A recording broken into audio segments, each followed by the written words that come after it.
তোমরা বলো, সিগারেটের এক প্রান্তে থাকে তামাক আর অন্য প্রান্তে থাকে এক বোকা। একটা ছেলে কখনো ইচ্ছা করে বোকা হয় না। কারো কাছে সিগারেট কেবল বিলাসিতা, আবার কারো কাটায় আকাশ সমান দুশ্চিন্তা। আজকে বলবো দুশ্চিন্তার ভাঁজ কাটানো সেই বোকা ছেলেটাকে নিয়ে। বাস্তবতার চিন্তায় গ্রাস করলে মেধাবী ছেলেটাও এক সময় মেধাশূন্য হয়ে যায়। জীবন যখন প্রশ্ন করে ভবিষ্যতে কি করবি, তখন শক্তিশালী ছেলেটাও লড়াই করতে ভুলে যায়। নবম দশমের স্বপ্ন আমাদের আকাশচুম্বী। কেউ হবে ডাক্তার, কেউ চাকরিজীবী, আবার কেউ হবে ইঞ্জিনিয়ার। আমাদের পড়ালেখা ওই মাধ্যমিকেই শেষ।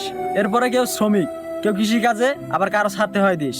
লোক সমাজে বলা হয় পড়াশোনা ব্যতীত সাফল্য সম্ভব নয়। হ্যাঁ, আমরাও করতে চাই, তবে আমাদের বেলায় কেন সম্ভব নয়। এজন্যই সিগারেট জ্বালিয়ে দুশ্চিন্তার ভাঁজ কাটাই। কারণ আমাদের বাবাদের টাকা থাকে না, আমরা মধ্যবিত্ত ঘরের সন্তান। আমাদের জীবন সুন্দর করার আগে প্রয়োজন পড়ে ইনকাম।